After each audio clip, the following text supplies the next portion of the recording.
igual que sus familias y seres queridos.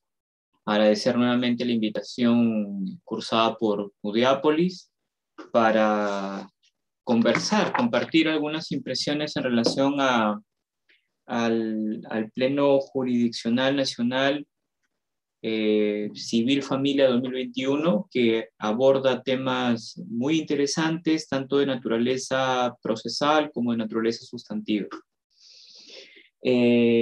Conforme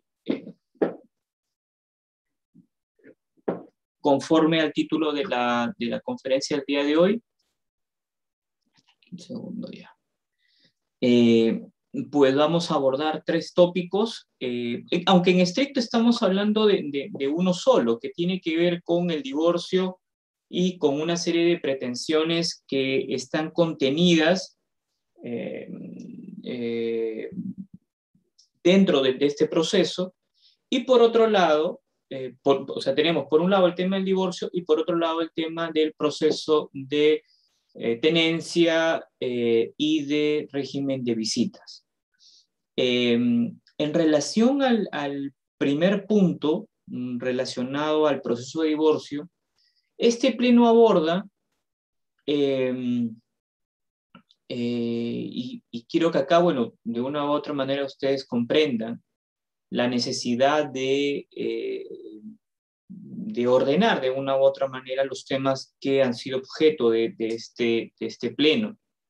Como les decía, por un lado tenemos como tema el divorcio, dentro del cual encontramos a su vez varias problemáticas que han sido planteadas en este pleno, y por otro lado el tema relacionado al régimen de visitas, a tenencia y régimen de visitas, que no necesariamente está relacionado al tema del divorcio, dado que puede ser demandado de manera autónoma. En cuanto al tema del divorcio, bueno, pues todos tenemos una referencia a que la familia, desde el punto de vista constitucional, no se limita a una noción basada en el matrimonio.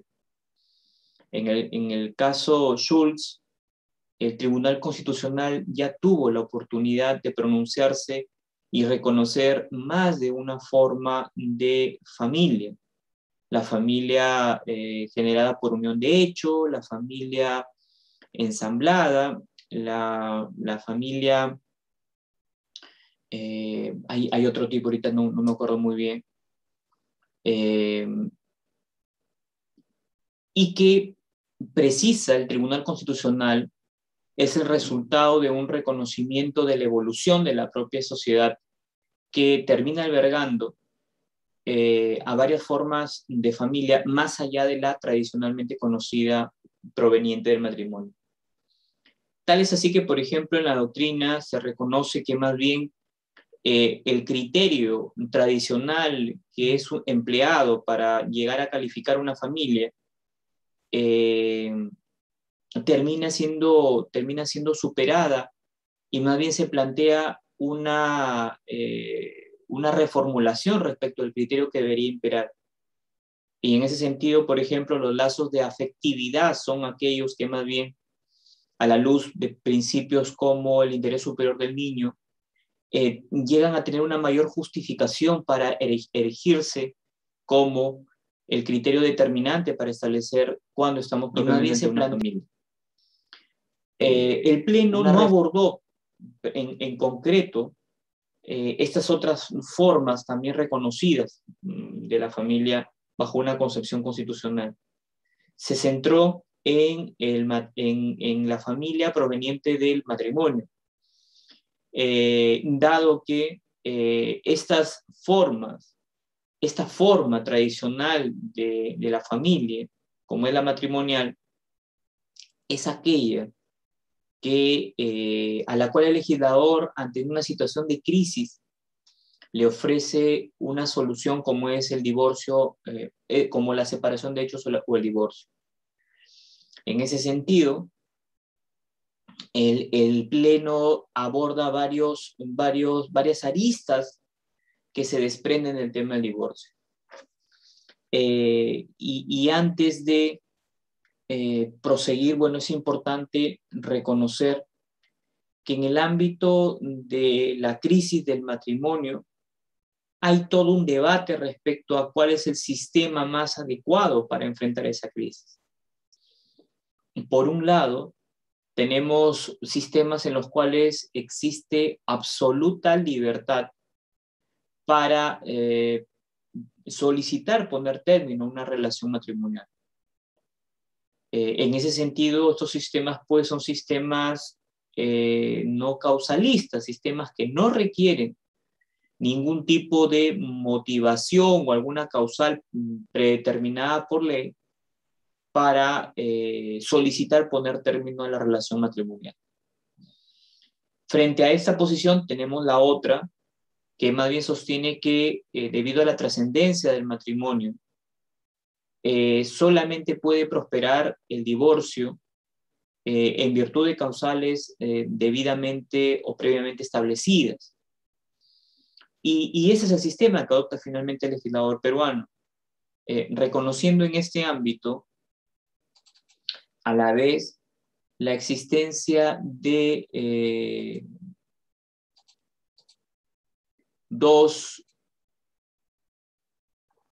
sistemas o una clasificación respecto a las causales del divorcio.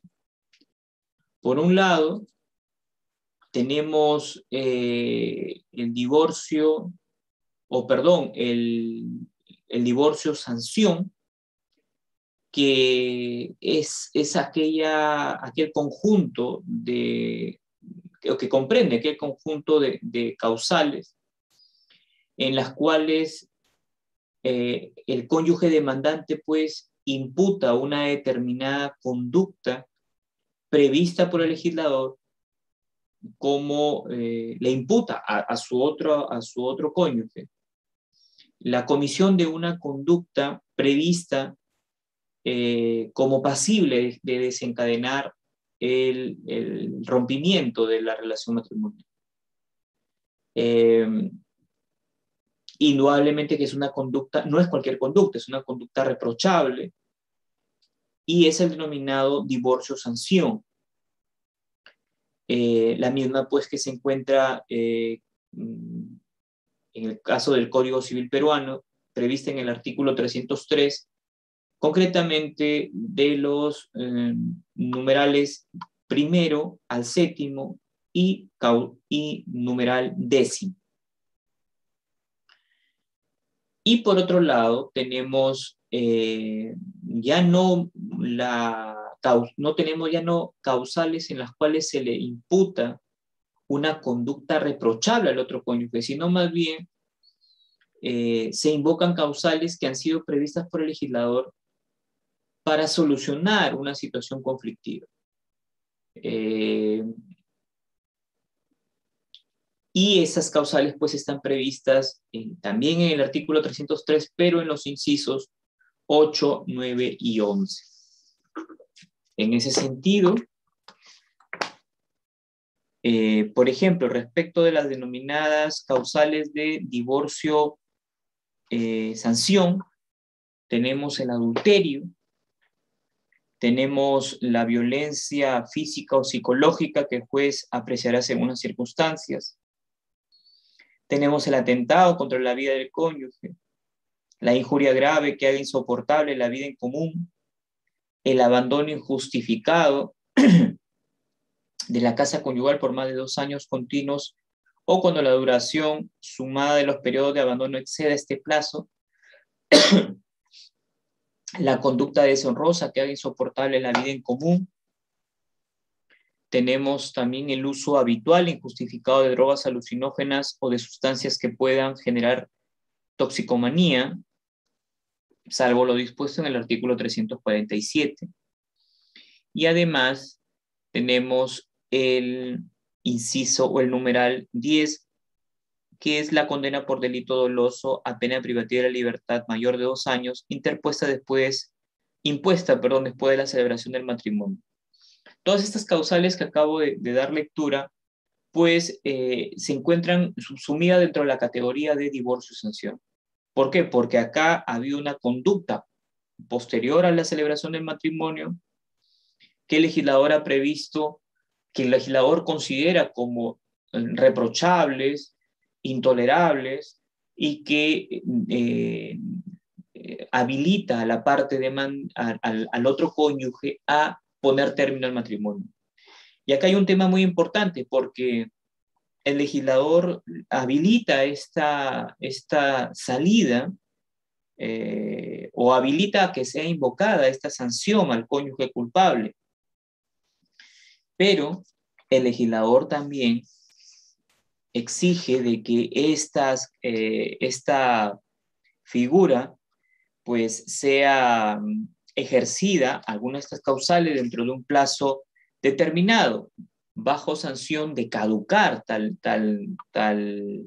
derecho.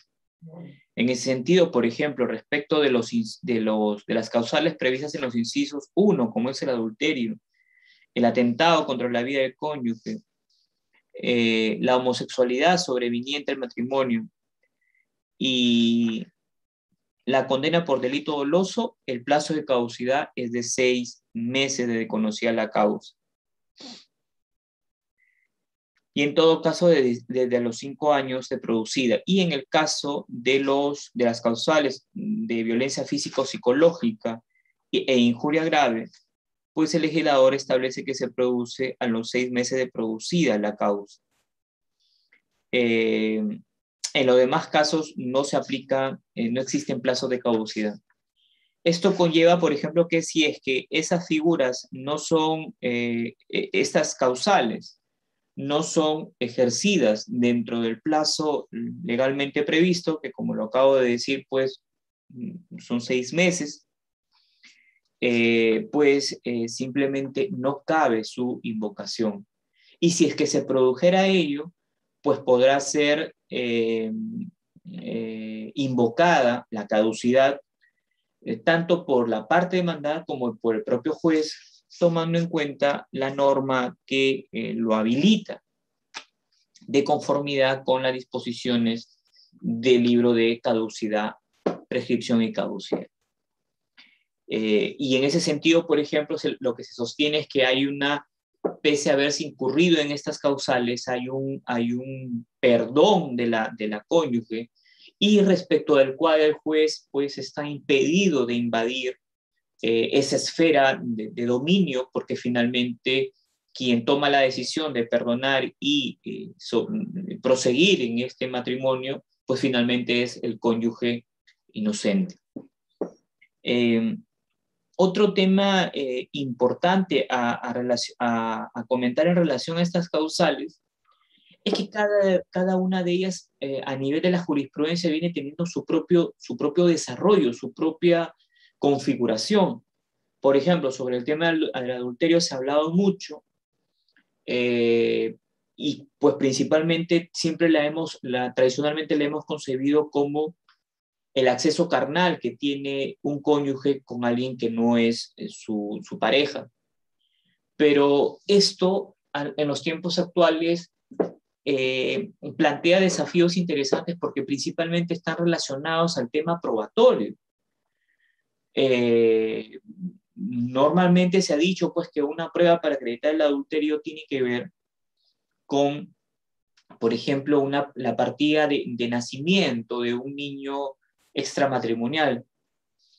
Sin embargo, la realidad está presentando, bueno, caracterizada principalmente por la presencia de redes sociales, está presentando cada vez una mayor, está poniendo escenarios muy particulares. Por ejemplo, ¿qué pasaría con la prueba electrónica? ¿Se consideraría o no una prueba aceptable en el ámbito de familia? Y el otro tema tiene que ver con la prueba ilícita, debido a la dificultad misma para acreditar el tema del adulterio, que no sea necesariamente la existencia de un hijo, si es que cuáles son los límites para obtener esta prueba.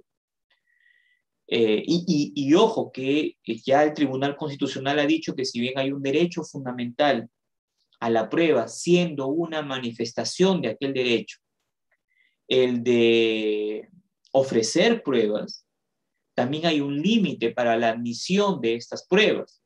Esto es, yo tengo el derecho a ofrecer todo tipo de pruebas, pero no tengo el derecho a que todas estas se admitan, porque para tal propósito se exige determinados criterios, lo cual es aceptable debido a que no existen derechos fundamentales absolutos, como el derecho a la prueba.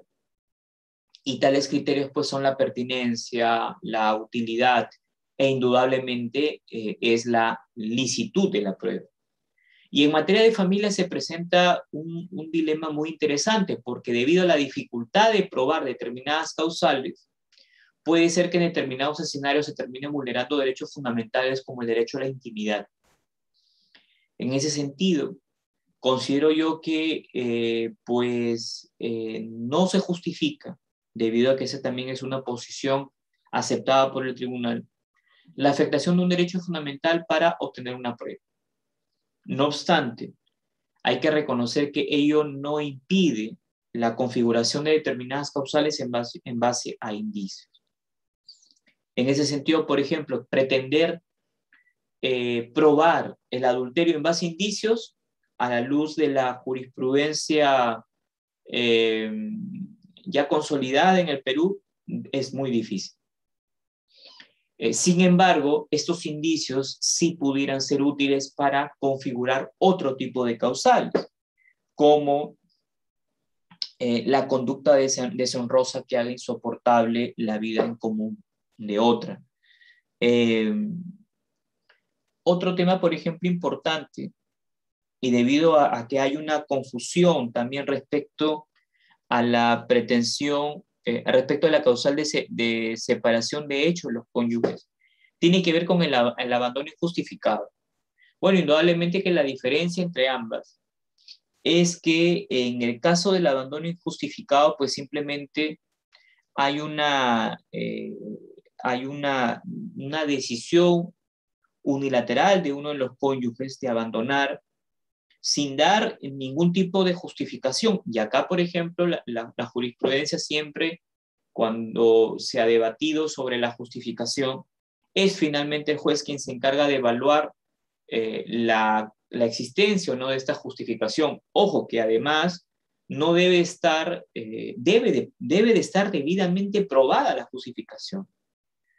En ese sentido, cuando el demandado en un proceso de divorcio en el cual la causal es el abandono injustificado, él debe de probar, en primer lugar, el demandante debe de probar el abandono y el demandado debe de probar que ese abandono previamente acreditado ha estado justificado. Si no está justificado, pues queda claro que se configurará la causal siempre y cuando pues se haya producido, haya transcurrido el plazo legalmente previsto del abandono. Situación completamente diferente sucede respecto a la separación de hecho, tomando en cuenta que en el presente caso no existe ningún tipo de exigencia respecto a si ha habido una justificación o no para la separación de hecho. Acá simplemente se limita a analizar un hecho objetivo, es la separación de ambos cónyuges. Es lo único que se encarga de verificar. No existe otro aspecto. Nadie se pregunta por qué. Cosa que, por ejemplo, en el abandono sí debe de haber, en la sentencia, debe de haber un pronunciamiento sobre ese elemento objetivo de la causal, cosa que no sucede en la separación de hecho. En la separación de hecho, basta la acreditación de ese hecho objetivo para configurar la causal, variando nada más respecto de los plazos, sea que existan hijos menores o no existan.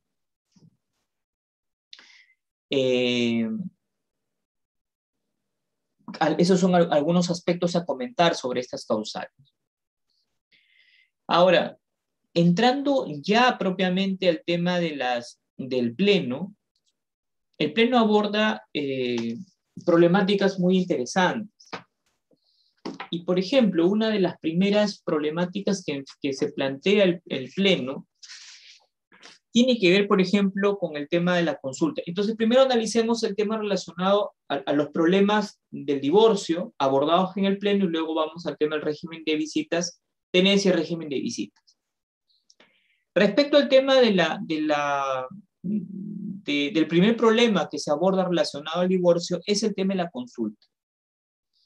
La pregunta que se había planteado el Pleno el problema que se plantea el Pleno, en primer lugar tiene que ver con los supuestos en los cuales corresponde la consulta.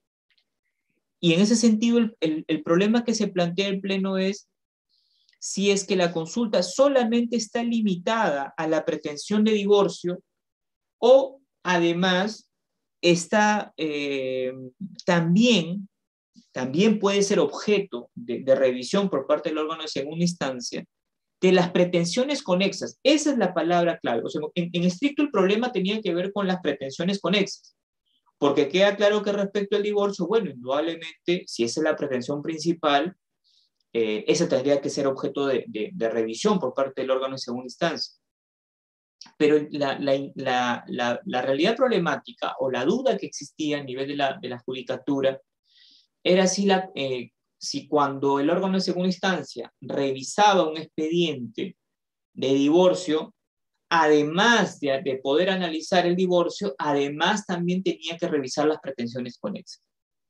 Y la conclusión a la cual arriba, ¿cuáles serían estas pretensiones conexas? Pues tenemos la tenencia, el régimen de visitas, la suspensión o extinción de la patria potestad de hijos menores de edad, obviamente. Y ante eso, habían dos posiciones claras. La primera que sostiene que solo la pretensión de divorcio de conformidad con el artículo 359 del Código Civil, que dice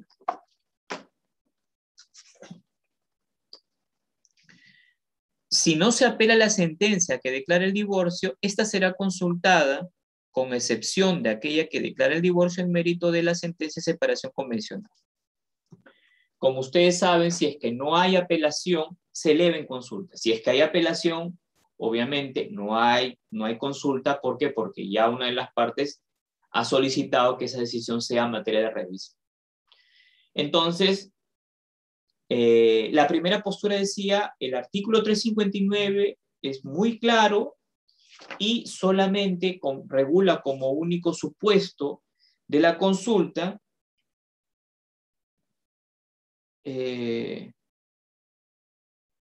como único supuesto de la consulta el tema del divorcio. No comprende el texto legal ningún otro ámbito. Frente a esa postura,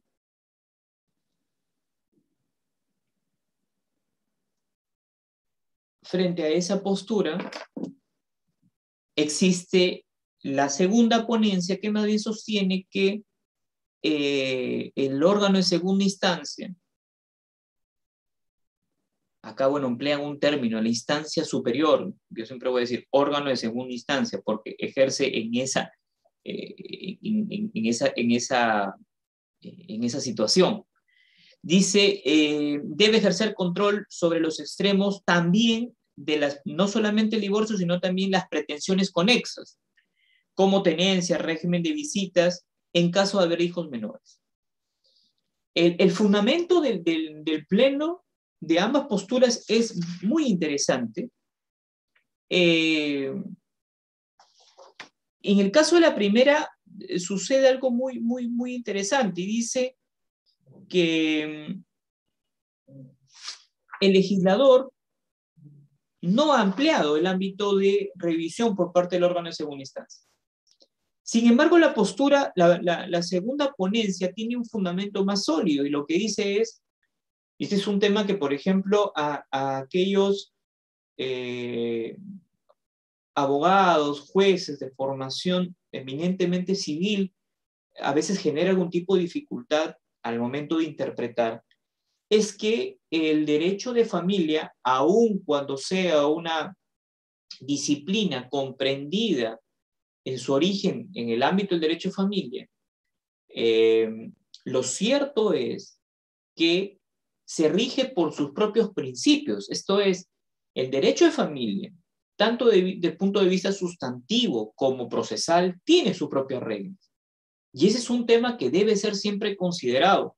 Y vamos a ver cómo esto que les estoy diciendo se mantiene en otros problemas, precisamente por la no comprensión de que en familia existen diferentes, tiene sus propias peculiaridades. En ese sentido, por ejemplo, a la primera ponencia que se dice, bueno, la ley solamente dice esto, la segunda dice, no, vamos, en realidad el ámbito, el objeto de revisión es mayor, tiene un sustento y tiene que ver con el rol tuitivo del juez, cosa que no existe en el ámbito de la justicia civil. En la justicia de familia sí, no en la justicia civil. En la justicia de familia sí existe el rol tuitivo del juez porque el legislador, porque el constituyente ha establecido que precisamente los actores de las relaciones familiares pues merecen tutela. O sea, tienen una tutela constitucional que además también se traduce en una tutela jurisdiccional, como son los niños, como son los adolescentes y como es la familia misma. Por ello es que la concepción que debe existir de los problemas familiares no debe de replicarse, perdón, la concepción para enfrentar problemas civiles no debe replicarse para las concepciones de familia. Y en ese sentido, la segunda ponencia es la que termina imponiéndose precisamente por este enfoque de reconocer que en el ámbito de familia, del derecho de familia, el juez tiene un rol tuitivo.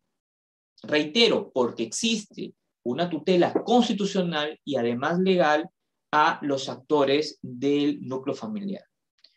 Y en ese sentido se señala y se dice de manera muy correcta que, tomando en cuenta que hay hijos menores de edad, el juez no puede rehuir a su rol tuitivo del niño.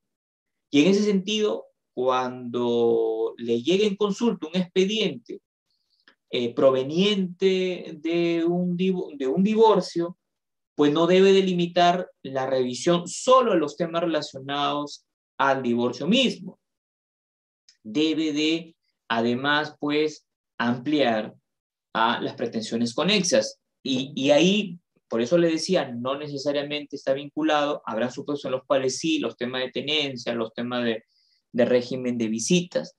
Pero en este caso, en los casos que se hubiera fijado en la sentencia, deberán ser materia de revisión en la consulta correspondiente. Este rol tuitivo, ojo, reposa indudablemente en el principio de interés superior del niño, que mediante, y permítanme compartirles la norma, que mediante la ley 30.466 y su reglamento, el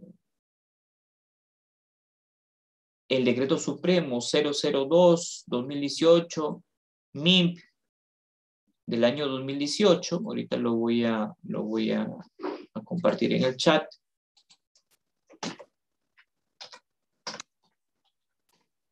Ese es su reglamento y la ley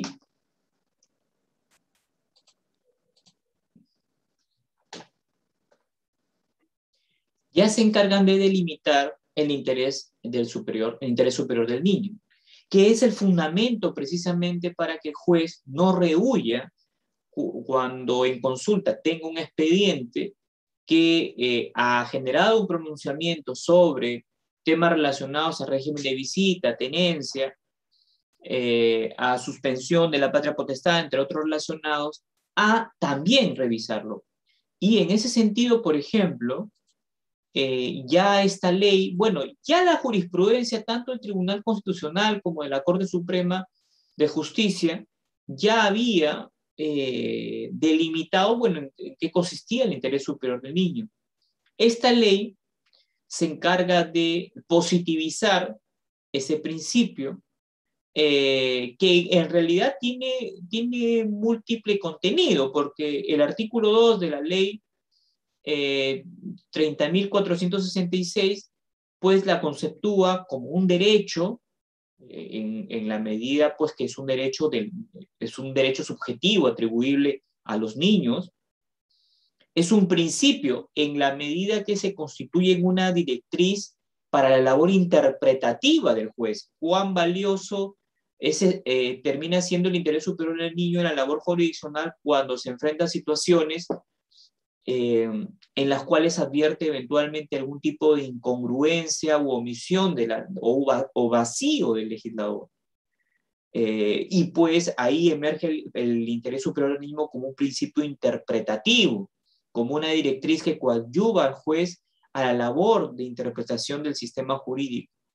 Y además dice que una norma de procedimiento que otorga al niño el derecho a que se considere de manera primordial su interés en todas las medidas que afecten directa o indirectamente a los niños y adolescentes.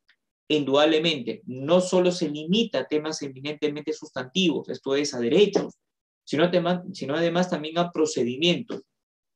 Y guarda relación con esta segunda ponencia debido a que lo que se procura es que en la medida que exista una oportunidad para revisar decisiones vinculadas a los niños o que repercutan en el ámbito de los niños, el juez debe de hacerlo.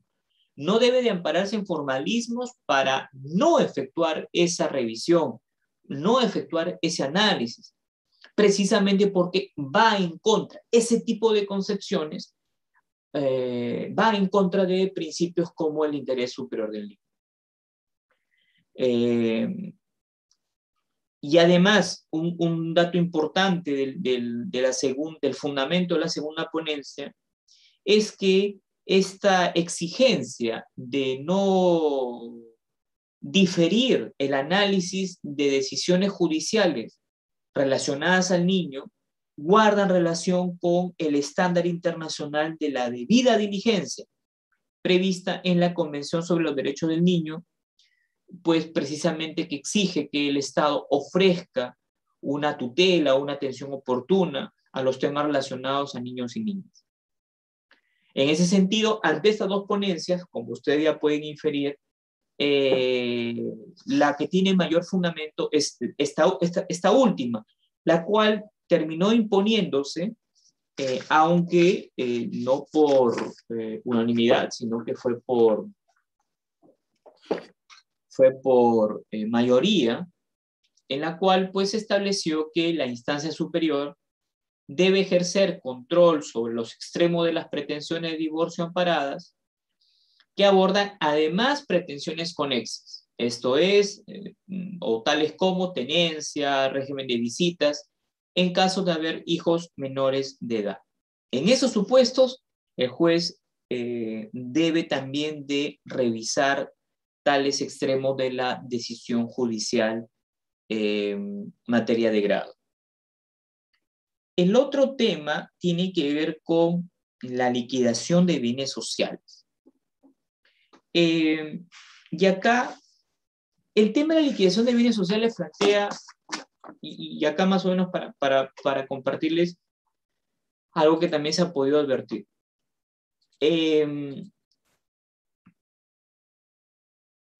Que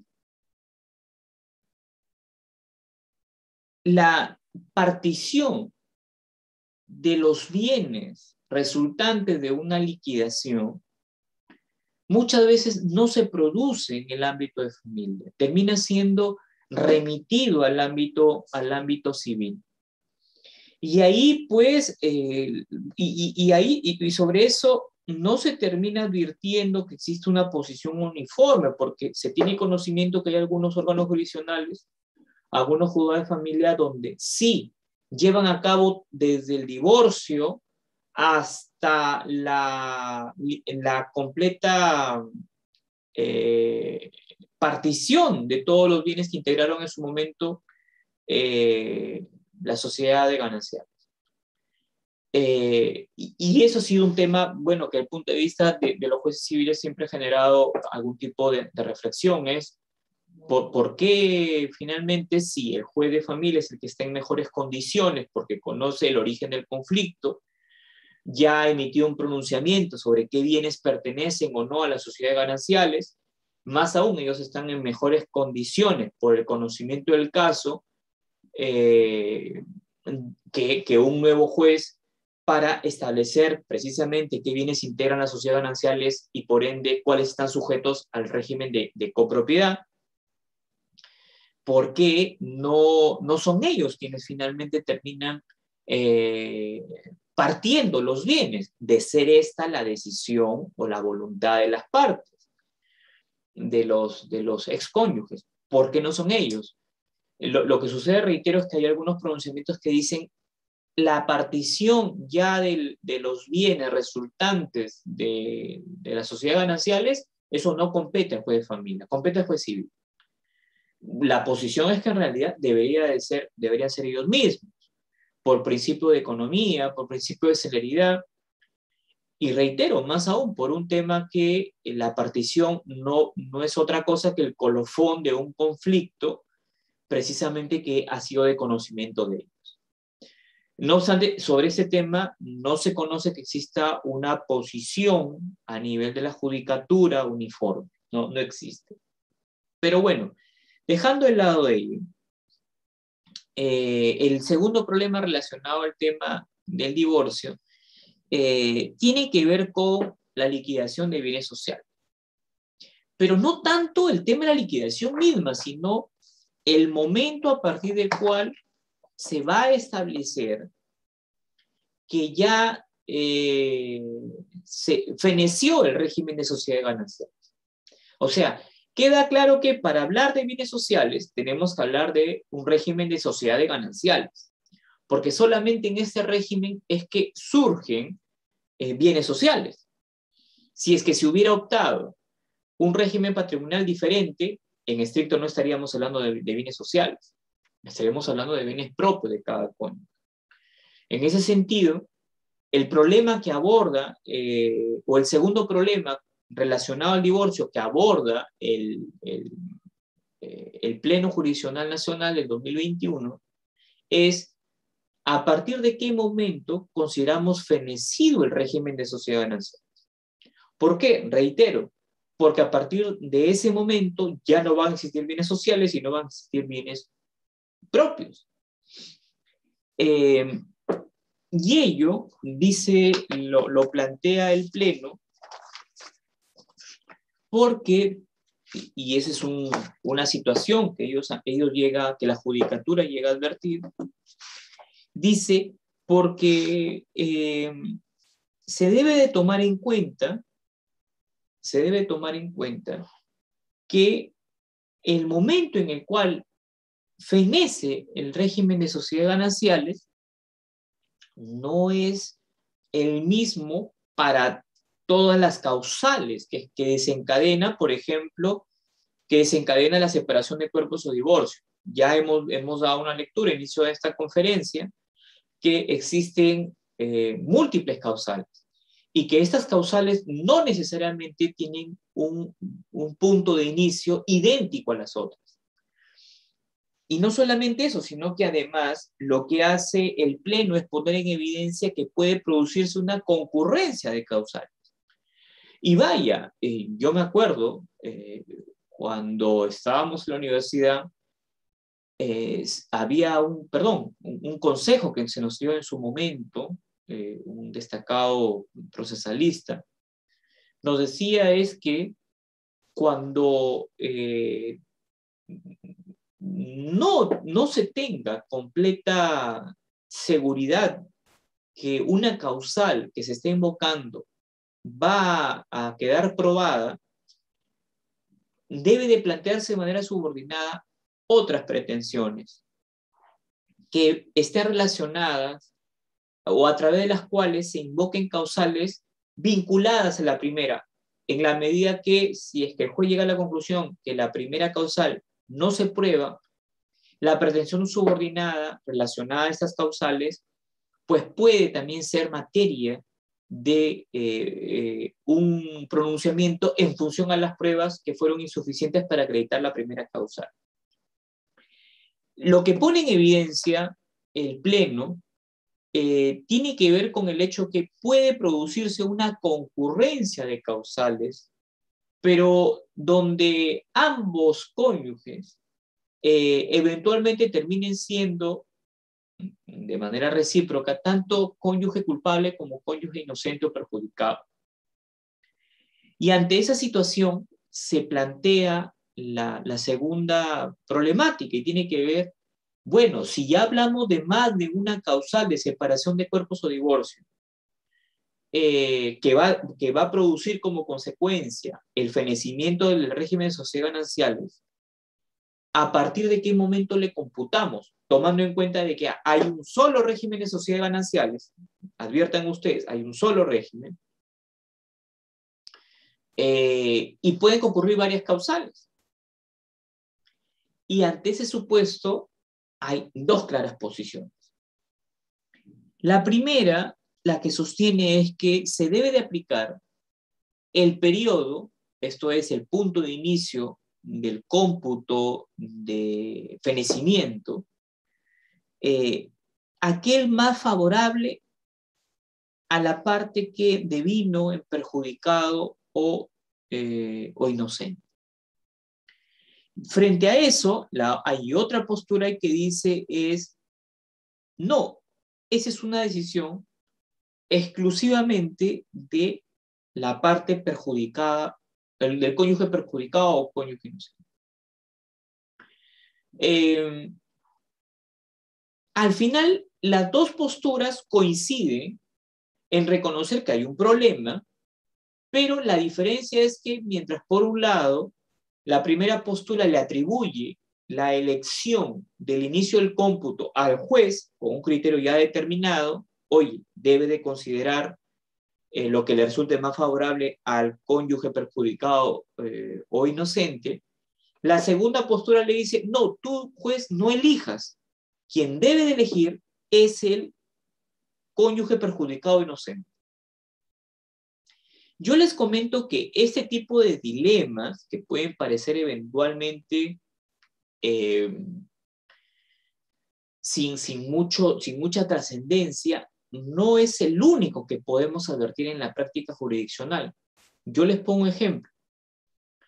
¿Qué es lo que sucede en aquellos casos cuando el juez advierte la incompetencia?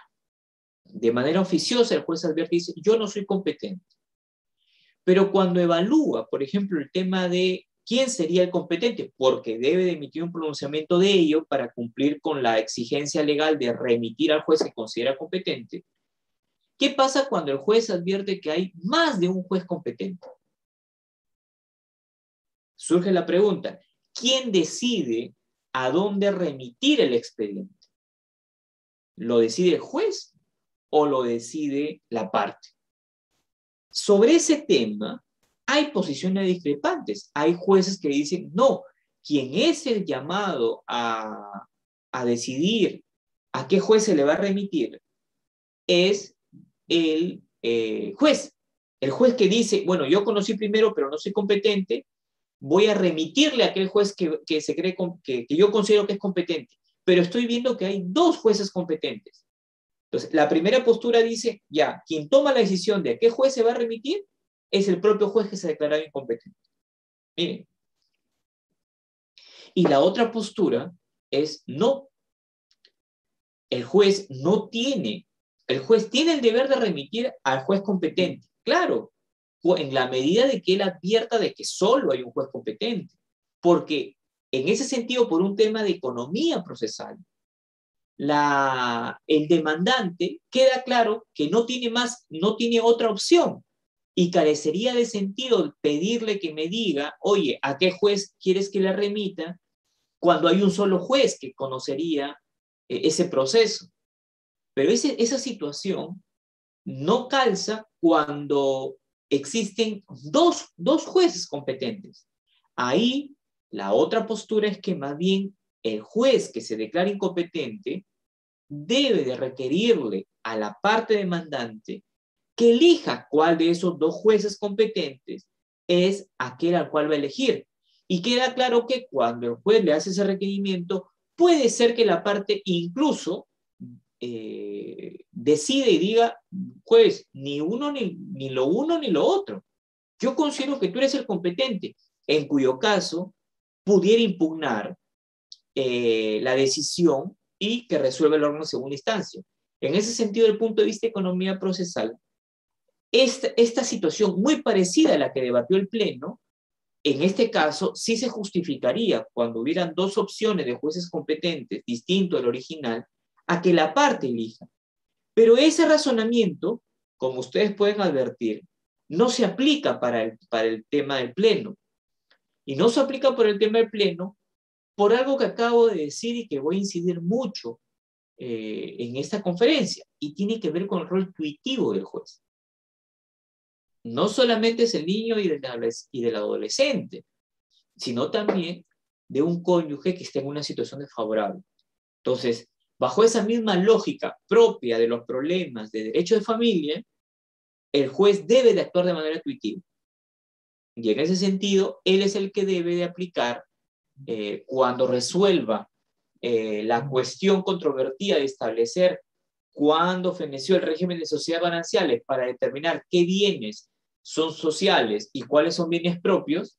En ese caso, el juez no le va a consultar al cónyuge inocente o perjudicado, sino que él, ejerciendo su rol tuitivo, pues va a establecer como momento, como inicio del fenecimiento de las sociedades gananciales, que le resulte más favorable el cónyuge perjudicado o inocente.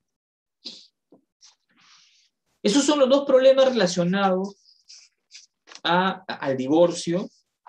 Y el segundo problema, y al tercer problema, está referido a lo que sucede con el régimen, con el proceso de tenencia y régimen de visitas. Porque el problema que enfrenta o el problema que plantea el Pleno es el siguiente, dice: cuando en un proceso judicial de tenencia termina declarándose infundada la demanda, surge la pregunta: ¿el juez de oficio debe de otorgar un régimen de visitas? Frente a eso, se llegan a plantear dos posiciones. La primera, que dice, no se puede, el juez no puede de oficio, al momento de emitir sentencia, fijar un régimen de visitas, por cuanto ello conllevaría la vulneración del principio de congruencia. Principio de congruencia que está previsto, si me permiten, en el artículo del título preliminar del Código Procesal Civil, que dice lo siguiente.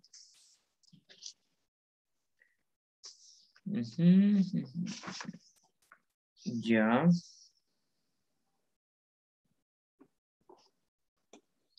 Artículo 7 del título preliminar del Código Procesal Civil. Dice: el juez debe de aplicar el derecho que corresponda al proceso, aunque no haya sido invocado por las partes o lo haya sido erróneamente. Sin embargo, no puede ir más allá del petitorio ni fundar su decisión en hechos diversos a los que han sido alegados por las partes.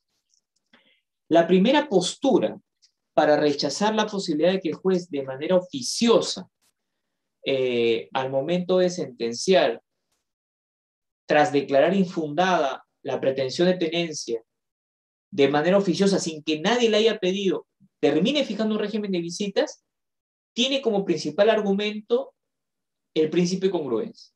Principio de congruencia que sanciona con nulidad aquel fallo que termina otorgando algo que nadie se lo pidió. En ese sentido, ese es el primer argumento. Frente a este argumento, y otro argumento adicional a ello es el siguiente, y dice: ¿cómo tú pudieras, o sea, no solamente nadie te lo ha pedido, sino que además si es que tú terminas fijando algo que nadie te pidió, lo que estás produciendo es una vulneración del derecho de contradicción o defensa de de la parte demandada. Porque al no haberle dicho desde un inicio que sobre eso iba, también podía generar un pronunciamiento en la sentencia, esta parte procesal se ha visto impedida, no ha tenido posibilidad alguna de conocer, no ha tenido posibilidad alguna de conocer y por ende de pues cuestionar. Un segundo, me están pidiendo un dato ahí. Ya, ahorita lo estamos consignando. No ha tenido posibilidad de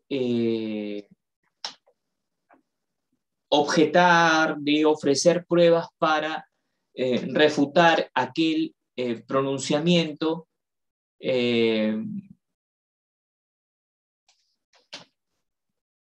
sobre régimen de visitas, ¿verdad?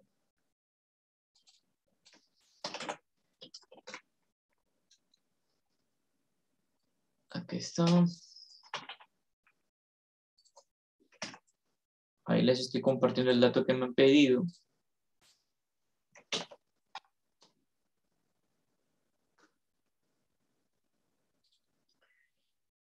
Esa es la primera postura. Frente a esa postura, se dice, un momentito, tú debes de tomar en cuenta algo que también ya se había dicho a inicios y ahora también se vuelve a invocar. Tú lo que no has tomado en cuenta es ante qué tipo de proceso nos encontramos. Y no es un proceso civil, es un proceso de familia. Y el proceso de familia, conforme lo he venido diciendo, tiene sus propios principios, sus propias directrices. Y una de ellas tiene la característica de la flexibilidad, el carácter flexible de los principios procesales. Y ya sobre eso, ya hemos tenido un pleno, que es el tercer pleno casatorio civil, casación 46, 4664-2010-1, donde la Corte Suprema de Justicia de la República, dentro de los precedentes judiciales vinculantes, establece como una de las primeras reglas reconocer justo lo que les estoy diciendo, esto es, estos principios particulares de los procesos de familia. Y esta primera regla pues dice, en los procesos de familia, como en los de alimento, divorcio, filiación, violencia, entre otros, el juez tiene facultades tuitivas. Ya lo decía, esta facultad tuitiva pues responde a una tutela constitucional y legal de la familia, el niño, el adolescente. Y en consecuencia se debe flexibilizar algunos principios y normas procesales, como cuáles: los de iniciativa de parte, los de congruencia, los de formalidad, los de eventualidad, los de preclusión, acumulación de pretensiones, en atención a la naturaleza de los conflictos que debe solucionar derivado de las relaciones familiares y personales, ofreciendo protección a la parte perjudicada. Esa primera regla calza perfectamente en el presente caso como contraargumento a esta primera postura que dice que no se puede fijar un régimen de visitas en un proceso de tenencia si es que no lo han pedido de manera explícita en la demanda. Frente a eso, la segunda postura dice no hay necesidad porque en materia de familia esto es flexible, el principio de congruencia, y se admite algo muy novedoso que tiene que ver con las pretensiones implícitas. Esto es, pretensiones que sin que estén indicadas en forma expresa en un escrito de demanda, se puede inferir en función al pedido o a los fundamentos de hecho que exista en el escrito de demanda. Y, por ejemplo, esto aplicado al caso concreto conllevaría que si un padre dice, bueno, yo no tengo a mi hijo, no lo veo a mi hijo, queda claro de que, ojo, para hablar de un pronunciamiento sobre régimen de visitas, sin que nadie me lo haya pedido, en los fundamentos, de hecho, debe de quedar, debe de expresar el cónyuge demandante que quiere al menor, pero que además no tiene contacto con el menor. Porque si es que en la demanda dijera, no, no tengo al menor, pero sí tengo un régimen de visitas consensuado con la madre, o más aún judicial, pues queda claro de que ahí no resultaría aplicable esta idea de una pretensión implícita, porque, reitero, la pretensión implícita se extrae de los fundamentos de hecho que relata el demandante. Ojo, también puede ser de la parte demandada. Ojo, puede ser también, por ejemplo, en el caso de la separación de hecho, el juez puede de oficio también, por ejemplo, fijar una compensación a favor de la cónyuge inocente, aun cuando no exista una reconvención. Ojo, eso también bajo esta idea propia de los procesos de familia de pretensiones implícitas. Pero en este caso concreto, reitero, la pretensión implícita se extrae de los fundamentos de hecho. Entonces, si yo en los fundamentos de hecho, en los escritos postulatorios, advierto de que esta persona lo que quiere es tener un contacto con su hijo que no lo tiene, pues el juez lo puede hacer. Reitero, del punto de vista procesal, no es aplicable la exigencia del principio de congruencia debido a que este principio es flexible en el ámbito de familia, por un lado. Y este es un argumento eminentemente procesal, o sea, como argumento para oponerse a esta solución, argumento procesal, hay un contraargumento mucho más fuerte, que además está respaldado en un precedente judicial que tiene naturaleza vinculante, naturaleza de origen jurisprudencial vinculante para los jueces, desde el punto de vista procesal. Pero desde el punto de vista sustantivo, tiene un argumento mucho más sólido que indudablemente termina siendo más satisfactorio que el tema procesal. ¿Cuál es? Un momentito. Estamos hablando de un proceso de divorcio, perdón, un proceso de tenencia, en los cuales se fija un régimen de visitas, obviamente, para un menor de edad. Entonces, el fundamento más sólido es que no debes de ver solamente el plano procesal, debes de ver el tema sustantivo, y creo que principalmente constitucional. Y bajo esa óptica, lo que debe de tomar en cuenta es que hay un conflicto entre padres, pero que el centro de interés es el menor. Y si bien la ha denegado la tenencia y de los fundamentos de hecho se extrae de que no hay un régimen de visitas consensuado, no hay un contacto entre el demandante y el menor, pues el juez nuevamente no puede rehuir a su rol tuitivo, a su posición tuitiva que le ha fijado la Constitución y el legislador, para en estos casos inmiscuirse y emitir un pronunciamiento tomando como eje al niño, al menor. En ese sentido, reitero, si los fundamentos de hecho, aun cuando no existe una pretensión, se advierte de que no existe una comunicación entre el cónyuge demandante y el menor, pues indudablemente lo debe de fijar el juez. Debe de fijar un régimen de visitas.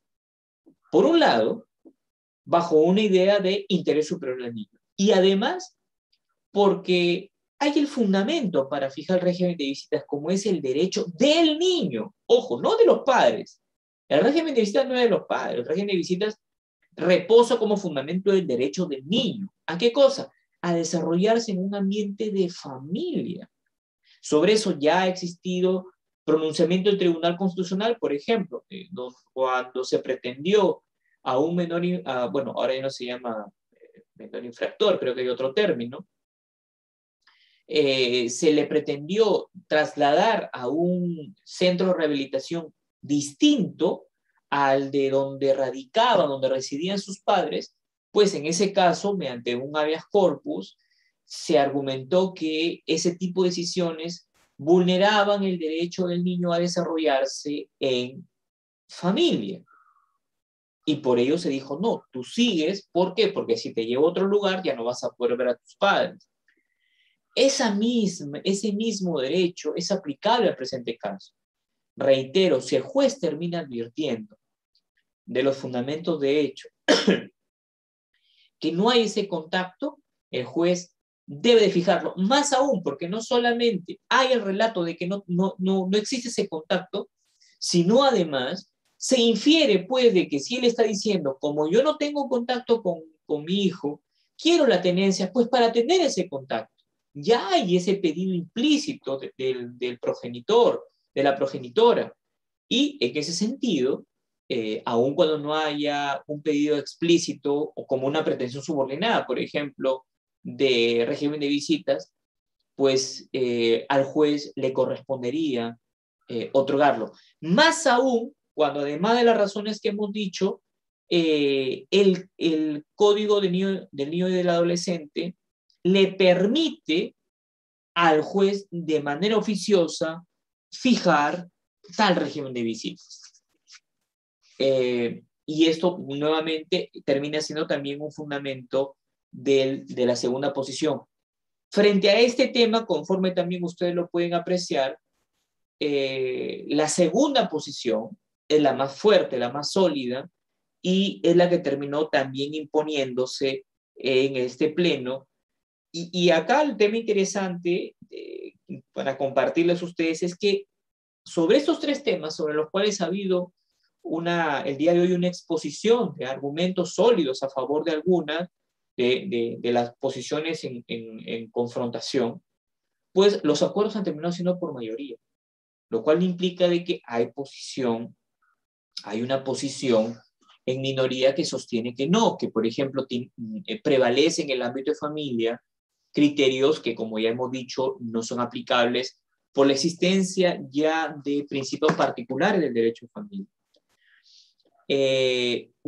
Ya para terminar y entrar a la absolución de sus consultas, hay un tema muy interesante que existe o que surge en relación a los plenos jurisdiccionales y tiene que ver con la fuerza vinculante.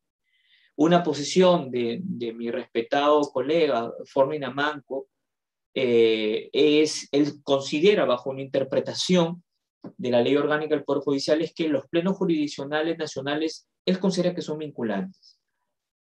Y acá, bueno, yo considero que en estricto no hay un fundamento normativo vinculante. Lo que sí considero que ofrecen los plenos jurisdiccionales, sean nacionales, sean distritales, sean regionales, lo que sí ofrece es una oportunidad para exponer argumentos, para exponer razones que terminen persuadiendo los jueces a sus propios pares. Cosa que muchas veces cuando no hay un espacio para la exposición y confrontación de posiciones, pues cada uno vive sumergido en su propia burbuja de razones que no vienen a ser fruto de otra cosa que no sea de su propia formación y convicciones. Cuando ya se genera un espacio como los plenos jurisdiccionales, institucionalizado por ley, pues lo que ya se permite es la exposición y confrontación de posiciones. En ese sentido, yo no comparto la postura de mi estimado doctor Fornin Amanco, que considera que sí hay una vinculación legal para el juez. No la hay, pero sí es una oportunidad para persuadir a otros colegas en función a la solidez de razones. Y en ese sentido, una línea o una conclusión a lo largo de esta conferencia es que se debe de reconocer que en materia de familia rigen principios propios, tanto de naturaleza sustantiva como naturaleza procesal. En segundo lugar, se reafirma la vigencia de estos principios como el principio de flexibilidad, principalmente en ámbitos de carácter procesal. Y finalmente, la confirmación de la constante eh, invocación del principio de interés superior del niño como directriz para la interpretación de las normas y solución de conflictos a nivel de la judicatura peruana. Luego dicho estas breves conclusiones, paso brevemente a... más bien les agradecería mucho a la administración que proceda a dar lectura a las preguntas de manera tal que lo hacemos más fluido y no solamente escuchan mi voz el día de hoy. Doctor, ¿le parece si el estudiante que levante su manito le activo su audio y le pregunta? Perfecto, perfecto. Iniciamos con el doctor José.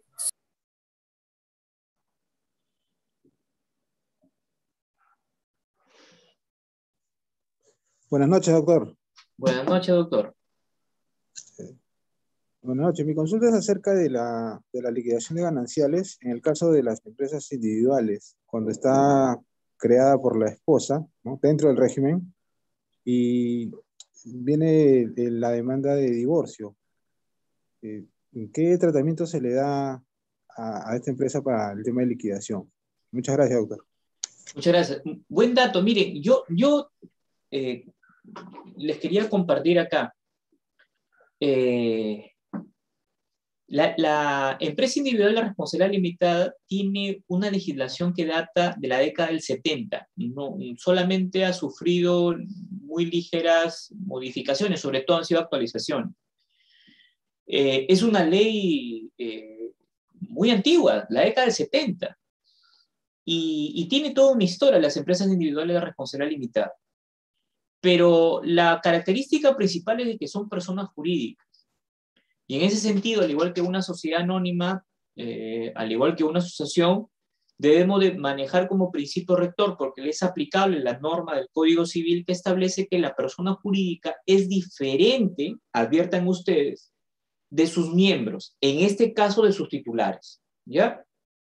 Por consiguiente, si una cónyuge ha formado una empresa individual de responsabilidad limitada, la cónyuge es solamente propietaria de la participación en la EIRL, no es propietaria de los bienes.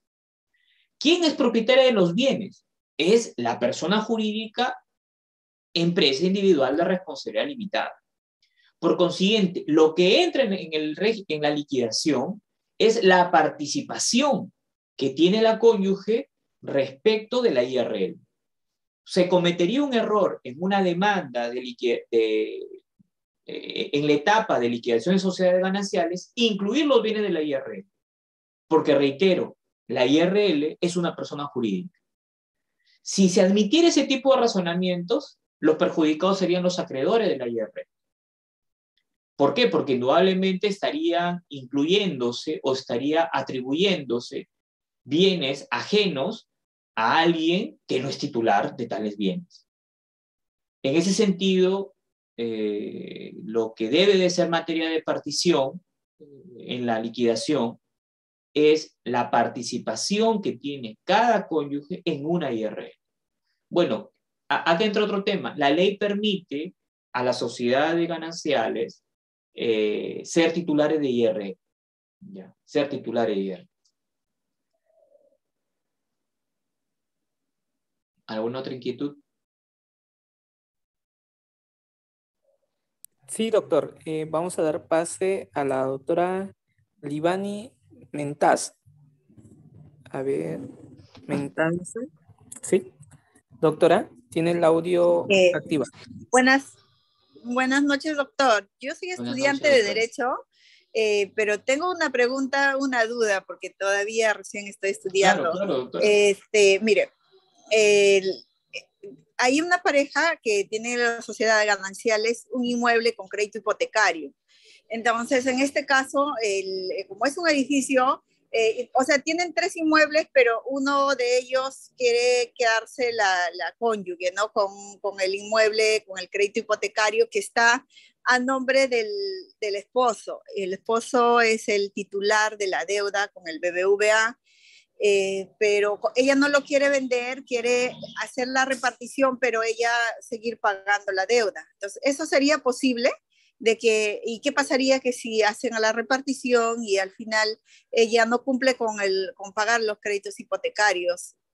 O sea, eso es mi pregunta, mi duda. Claro. No sé si me he entendido. Claro, claro. A ver, y en realidad su consulta, su pregunta viene a ser siempre frecuente, más aún ahorita en una situación pues que debido a la situación económica generada por pandemia ha terminado desencadenando muchos problemas financieros en muchos hogares. Uh-huh. El hecho concreto es que finalmente no es una decisión que le compete exclusivamente a la sociedad conyugal, en realidad pasa por el acreedor. El acreedor finalmente, en este caso cuando existe una hipoteca, le es indiferente lo que le pase al bien. Puede ser materia de venta, materia de partición entre ambos cónyuges. Al acreedor hipotecario le es indiferente lo que pase, porque él goza de un privilegio que es el derecho de persecutoriedad respecto del bien. En ese sentido, él al final, reitero, le es indiferente dónde termine, en manos de quién termine el bien, a él lo que le importa es que le estén pagando y si es que no le pagan, pues simplemente él va y ejecuta su garantía hipotecaria. Tomando en cuenta esa premisa, cuando se evalúe este tipo de soluciones, la coordinación tiene que producirse de manera directa con el acreedor, ¿ya? Y ahí entra un tema interesante, porque, por ejemplo, los acreedores hipotecarios,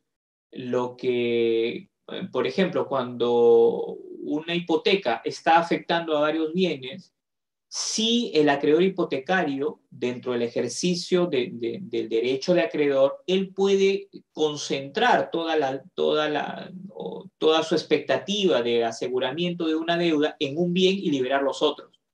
Pero esa es una decisión exclusiva del acreedor, salvo que se haya producido una reducción de la deuda. Ese es otro escenario. Por ejemplo, si yo le pedí al banco $1 millón y ofrecí 3 casas, muy bien, para asegurar el cumplimiento de la obligación. Vengo cumpliendo, pagando, de 1 millón, ahora te debo solamente 100.000. Pero sigo con la hipoteca sobre las 3 casas. Bueno, yo le voy y le digo al banco, oye banco, libérame 2. Si el banco no quiere hacerlo por las buenas, yo puedo demandarlo y ante un juez pedirle, señor juez, solicito la reducción de la hipoteca, que la hipoteca ahora ya no se concentre en los 3 bienes, sino solamente en uno, en cuyo caso se liberan 2 y me quedo con 1. En cuyo caso, no solamente yo debo de probar la reducción de la deuda, sino además que el bien que va a quedar en garantía es suficiente para garantizar el monto de la deuda actualmente ya reducido. Finalmente, respecto de la posibilidad de asumir compromisos de pago de deudas, ese también es un problema recurrente que se presenta. Esto de los acuerdos que celebran, no necesariamente entre cónyuges, porque ojo que entre cónyuges ahí el tema es muy interesante porque la ley establece una prohibición de contratación. Ojo, tienen ustedes también ahí que revisar en materia el Código Civil en cuanto a lo que pueden contratar las partes. Pero sí es frecuente el acuerdo que existe entre partes por las cuales una se obliga frente a otra a asumir una deuda. Lo que sucede es que, como ustedes pueden inferir, de que finalmente los contratos son acuerdos, son promesas. Entonces, pues, es comprensible de que esté latente la posibilidad de un incumplimiento. Y la pregunta más bien es, ¿qué pasa cuando hay un incumplimiento? Tú le puedes exigir a otra persona que siga pagando una deuda que él se había obligado. Bueno, técnicamente no lo puedes hacer porque, reitero, cuando tú celebras un contrato respecto de una obligación que el acreedor es un tercero, como el banco, al banco le es indiferente eso. O sea, si el contrato solamente ha sido entre 2 particulares, ya diciendo, ya mira, yo la deuda, a ver, por ejemplo, Juan dice, yo tengo una deuda con el banco, ¿ya? y le dice a María, María, vamos celebrando un contrato o un acuerdo en virtud del cual tú ahora vas a asumir la deuda. Si ese acuerdo puede celebrarse, hasta en escritura pública puede estar. Pero si a ustedes su preocupación es que cumpla María, no tienen ningún tipo de garantía, porque finalmente de quien depende es del acreedor. Y me estoy poniendo en el escenario que este bien estuviera con una garantía hipotecaria. Entonces, al banco le es indiferente, al banco le importa nada más que estén pagando. Pero, por ejemplo, si es que María se atrasa, Juan se enfrenta ante la situación y dice, perfecto, ¿y ahora cómo hago para María? En ese supuesto, Juan no tiene ningún argumento para evitar de que el banco, acreedor hipotecario, ejecute la hipoteca. No tiene ningún argumento. El único escenario en el cual Juan se libera es cuando el contrato lo celebre también con el banco y el banco acepte sacarlo a Juan y que solamente María se quede en su lugar. Solamente en ese escenario. Pero cualquier otro escenario, reitero, al acreedor, más aún al acreedor hipotecario, le es indiferente los acuerdos que celebren dos esposos, dos enamorados, dos amigos. Le es indiferente. Por ahí me están escribiendo, a ver, voy a leer, por ejemplo, acá Vladimir me ha escrito, me dice, en el caso de la unión de hechos, si una pareja solo se separa y ninguno denuncia y después de 3 años uno de ellos compra una propiedad sola a su nombre, si está vigente la unión de hecho, entonces le corresponde al otro cónyuge o ya no. Muy buena pregunta porque, y acá obviamente ya entrando a algo que nos permite, por ejemplo, estos espacios académicos, que es jugar con escenario. Ustedes saben, por ejemplo, que en un momento los integrantes de la unión de hecho no tenían derecho a sucederse entre ellos. O sea, por ejemplo, podía haberse generado una unión de hecho y luego fallecía uno de los integrantes. Ustedes se acordarán que en esos casos no heredaba la pareja. Heredaba, si habían hijos, heredaban los hijos. Si existía el padre del integrante de la unión de hecho, heredaba ese padre. Entonces, y era una injusticia, porque precisamente iba en contra de la propia naturaleza del derecho de herencia, y eso se corrige y se amplía dentro de los integrantes, dentro de los beneficiarios de la sucesión mortis causa, se incluye el integrante de la unión de hecho. Muy bien. Pero eso genera un problema como el que justo acaba de plantear mi estimado Vladimir, y dice, muy bien, ¿qué pasa si es que tenemos una unión de hecho, la pareja se separa, y después de 3 años uno de ellos compra? El tema interesante es porque acá tenemos que tomar en cuenta varios supuestos. Primer supuesto, primer supuesto, existió una unión de hecho ya declarada administrativamente, porque ustedes saben que uno voluntariamente puede ir con su pareja administrativamente, si no me acuerdo, a nivel municipal, a nivel notarial, y pedir, oye, queremos declarar de que hemos formado una unión de hecho, por un lado. Queda claro que si existiera esa unión de hecho, se produjo la separación y se adquiere un bien, queda claro que acá hay que ponernos en distintas posiciones. La posición de aquel que se fue. Si él se entera de que su ex concubina ha adquirido un bien, obviamente la expectativa de él es, oye, quiero que también a mí me declares propietario. Sí, pero para tal propósito, la otra parte tiene a su favor la posibilidad de decir, un momentito, voy a interponer una demanda para que exista la declaración de fenecimiento de ese unión de hecho. de manera tal de que judicialmente se establezca cuando, si bien ya existe una declaración de inicio de la unión de hecho, yo quiero una declaración judicial de fenecimiento para hacer la liquidación de bienes adquiridos durante la unión de hecho hasta ese momento, de manera tal que no se incluyan los bienes adquiridos en forma posterior. Queda claro que la pregunta es, ¿formaría parte? La respuesta es no, porque indudablemente es que ya no hay unión de hecho porque ya se ha producido lo que también indica Vladimir es la separación. Esa es la gran diferencia que existe respecto del divorcio, del matrimonio. Lo dije al inicio de la conferencia, que en el caso del matrimonio ofrece como mecanismo formal, institucionalizado, la separación de hecho y el divorcio, cosa que no pasa con la unión de hecho.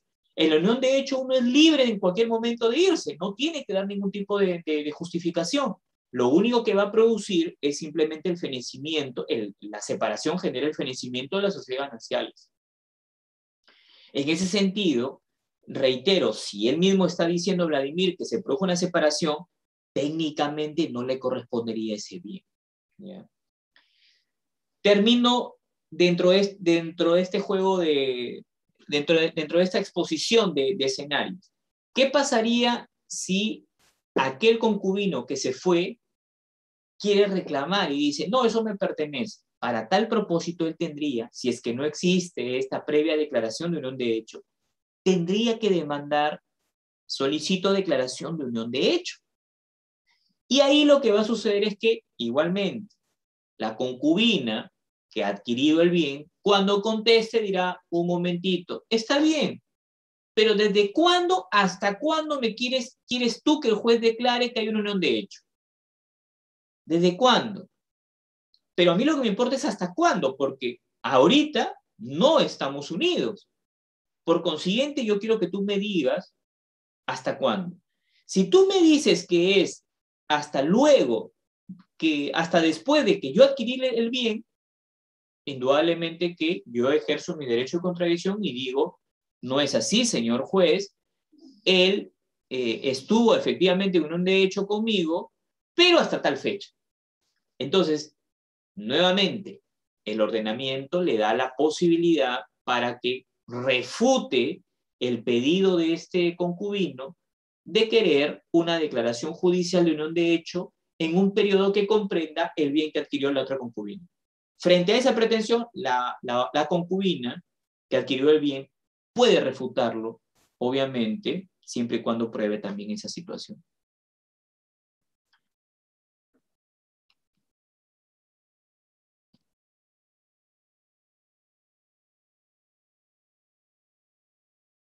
Doctor, una doctora requiere intervenir. Sí, escucho. La doctora Jessica Vargas. Bien, buenas tardes. Doctora, Está con dos dispositivos, doctora. Sí, voy a salir de... Ya.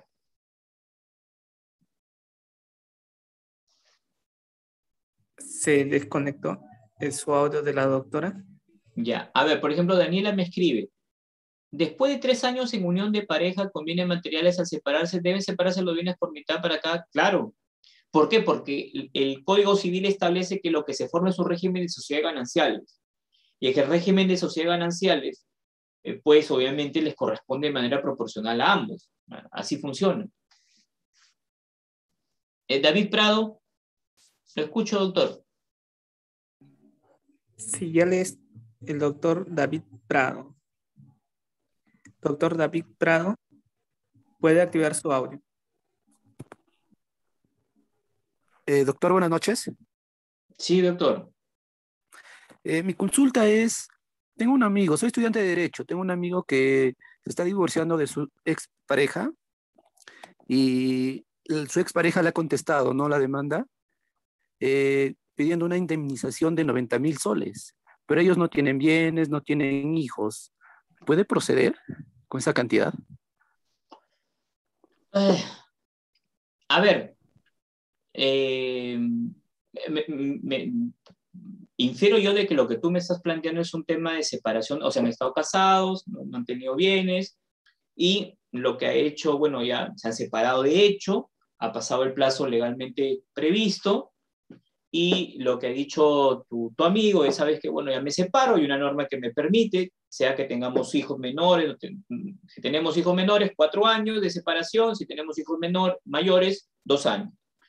Muy No, bien, no tienen hijos. ya, por eso, ya, 2 años, ya pasó el plazo, ¿sabes qué? Ya estamos separados, muy bien.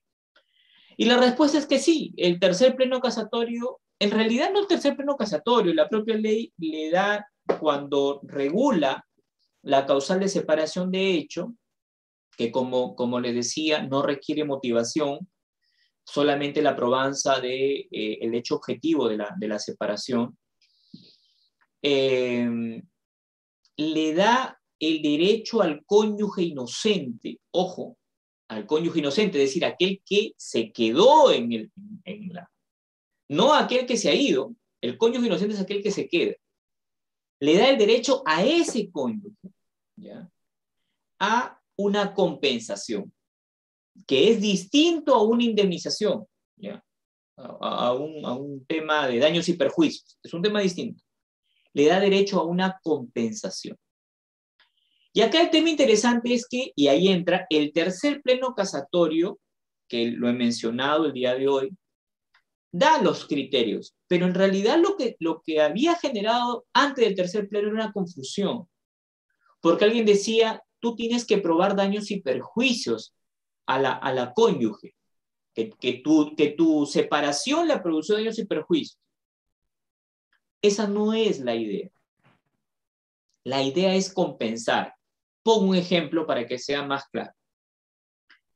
Imaginémonos, enamorados en universidad, ¿ya? Se casan los dos abogados recientemente graduados.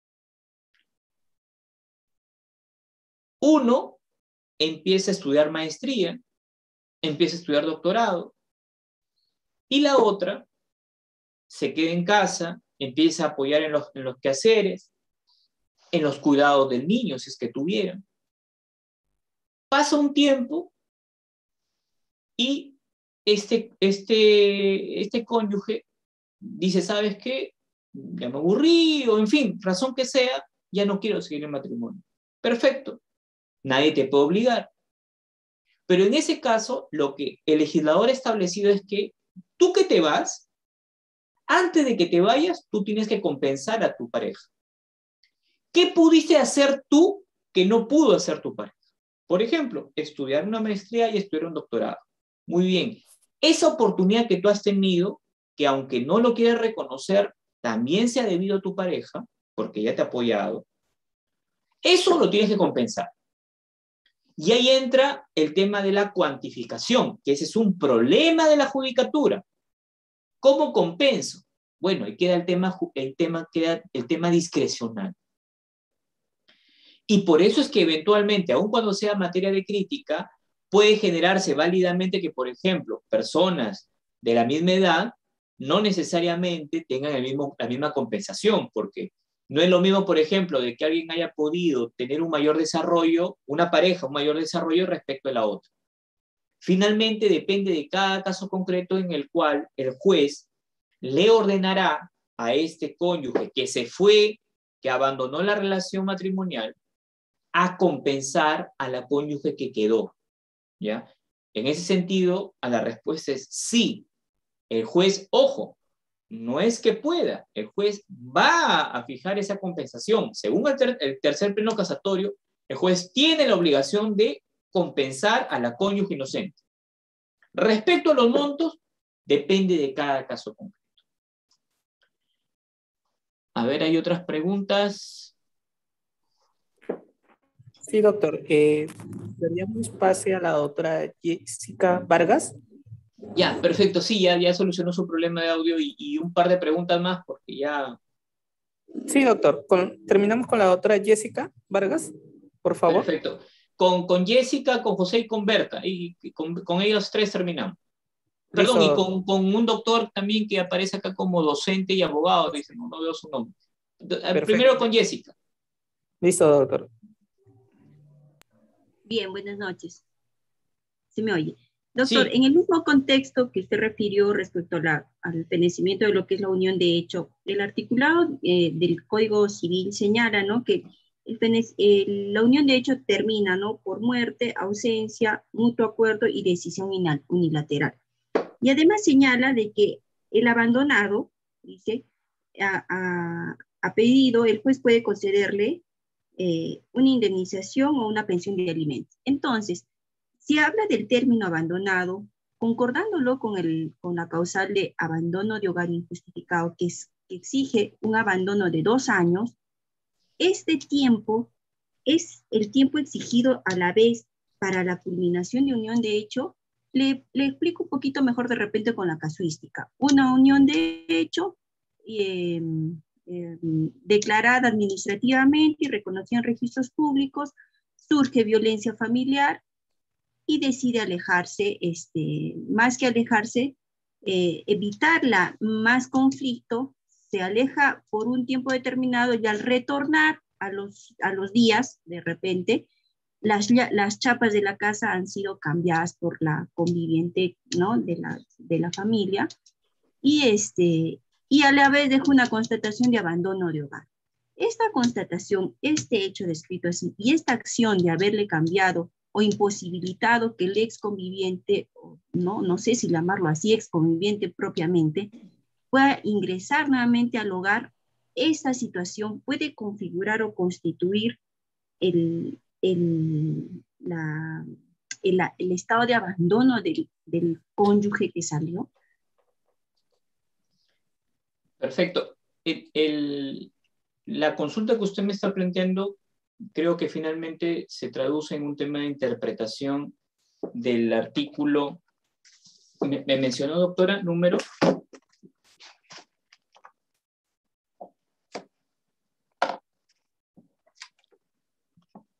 Unión de hecho.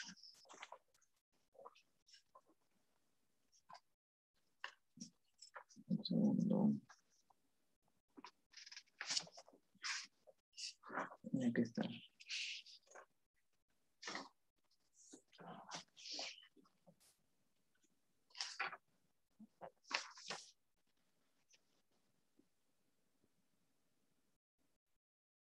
Ya. La pregunta que formula la doctora Jessica en realidad parte por un tema de interpretación del artículo 326 del Código Civil. Cuando en el tercer párrafo ella sostiene y dice que debe de interpretarse el término de la referencia abandonado a un abandono en el cual haya debido transcurrir un determinado plazo, un determinado tiempo, y en ese sentido dice, perfecto, hay una norma que dice que el abandono opera recién a los 2 o 4 años, dependiendo de los escenarios. No comparto esa interpretación, y no la comparto precisamente porque la propia norma, el propio tercer párrafo del 326, dice explícitamente cuáles son las causales. Y dice, o sea, por muerte, por ausencia, que es la figura del libro de personas, mutuo acuerdo, nos vamos, nos sentamos y celebramos un acuerdo, o decisión unilateral. Y en ese sentido el legislador no consigna que el abandono, que es una decisión unilateral, esté sujeta a un plazo. Yo no pudiera introducir un plazo porque ahí estaría distinguiendo, incorporando un requisito que el propio legislador no lo ha establecido. En ese sentido, considero que finalmente se requiere la decisión unilateral para poner término a algo. Y acá creo que tiene que ver mucho con el tema de prueba, esto es, por ejemplo, si es que una concubina es víctima de violencia familiar, y dice, bueno, yo eso no lo voy a tolerar, y acá se acabó todo, nada que dos oportunidades, no, nada, se acabó. ella simplemente, cuando va y presenta su denuncia, creo que es la prueba más categórica de poner término a la decisión. Ahora, queda claro que si luego de un proceso en una audiencia, bueno, actualmente suspendida de violencia familiar, luego va y dice, señora juez, señor juez, el de violencia familiar, le dice, ¿sabe qué? Si bien efectivamente me agredió, pero ya todo está bien. Bueno, ahí queda claro de que la decisión unilateral de ella en realidad no se ha configurado, porque ella luego le está diciendo a un juez de violencia familiar, ¿sabe qué, señor juez? Si bien sí hubo ese incidente, pero seguimos bien. Caso contrario es, no, yo ya no lo quiero ver, no voy a formar ninguna familia con él. Ahí tienen la prueba de que ya feneció simplemente. Y más aún, es un documento público porque eso queda consignado ante una autoridad policial. En ese sentido, reitero, creo que la interpretación de exigir un plazo de abandono no aplica. Eso solamente está previsto para separación de cuerpos o divorcio. En la unión de hecho, la forma de fenecer, de concluir esta unión de hecho, simplemente es ante la decisión unilateral. Hay un participante, no veo su nombre, dice docente y abogado, no sé, que intervenga. Doctor, cerramos con el doctor docentes y abogados, porque Perfecto. Luego también tenemos una ponencia. Le agradeceríamos, doctor, su comprensión. Perfecto, doctor, no hay ningún problema. Muchas gracias, doctor, como siempre tan amable. Le activé el audio del doctor. Gracias, doctor. Muy buenas tardes. Muy buenas tardes a la sala. Doctor, siguiendo la secuencia de la unión de hecho, pues donde los cónyuges manifiesten su voluntad en que se separan de las sociedades gananciales y los bienes adquiridos sean propios para cada uno. Mi inquietud es la siguiente. Si bien es cierto, pues hay que hacerlo notarialmente, pero si ellos están de acuerdo, ¿solamente quedaría en un documento privado o necesariamente tiene que ser notarial? Eso, doctor. Muchas gracias por su respuesta. De nada, doctor. Muy buena pregunta porque, por ejemplo, sobre esto, el tema es que cuando algún tipo de acuerdo requiere seguridad, pues para eso se va ante un notario para que dé fe de que se ha celebrado ese acto, ¿verdad? Los notarios, pues, son los representantes de la fe pública. Sin embargo, el hecho de que se celebre un acuerdo y esté contenido en un documento, eso tampoco no es que no tenga ningún tipo de valor. Puede ser oponible válidamente. Pongamos un ejemplo muy puntual, un proceso de desalojo por ocupante precario. Imaginemos que el bien está a nombre del concubino Pedro. Y pues simplemente al final hay un documento en el cual se reconoce, dice, sí, sabes que eso también te pertenece a ti, María, y no es tan protocolizado, no está notarialmente, es válido ese documento, por ejemplo, para desvirtuar una pretensión de desalojo por ocupante precario, porque válidamente ya puede decir, señor juez, acá tengo un documento que él mismo está reconociendo que soy su pareja. Y en ese sentido, hay una prueba que acreditaría que yo tengo un título posesorio. Y hemos visto casos así, sobre todo donde el bien está registrado a nombre de uno de los concubinos y producto justo de los temas de violencia familiar, miren, al concubino titular registral lo sacan del bien y se queda obviamente la concubina con los hijos, se quedan en la casa. Yo he visto casos en los cuales el concubino titular registral vende el bien.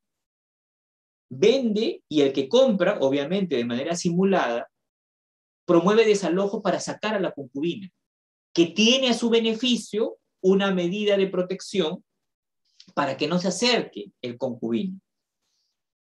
Nosotros en desalojo por ocupante precario, ese tipo de situaciones las hemos rechazado y hemos declarado la nulidad de las ventas por un tema evidente. que pues quien está en el inmueble es la concubina y el comprador no puede alegar un desconocimiento de esa situación de hecho. Más aún, pues implicaría de una u otra manera avalar una suerte de sacada de vuelta a la medida de protección, y eso no se puede permitir. En conclusión, a la pregunta, ¿tiene valor? Claro que tiene valor. No hay norma, por el contrario, no hay norma que diga que un documento privado no tenga valor. El Código Procesal Civil lo único que dice es que tiene la condición de documento privado. Si hubiera cuestionamientos a ese documento privado, tiene un tratamiento distinto. El documento público, si lo quieres cuestionar, es más difícil. Y el documento privado tiene un tratamiento diferente. Muchas gracias por sus preguntas. Han sido muy, pero muy interesantes. Los felicito y demuestran pues, que han estado atentos a la conferencia. Me despido y nuevamente agradeciendo a Udeápolis y hasta una próxima oportunidad. Muchas gracias, maestro. Cuídese mucho, que Dios le bendiga. Estimados participantes, doctor, no sé si nos regala unos segunditos para que todos nuestros participantes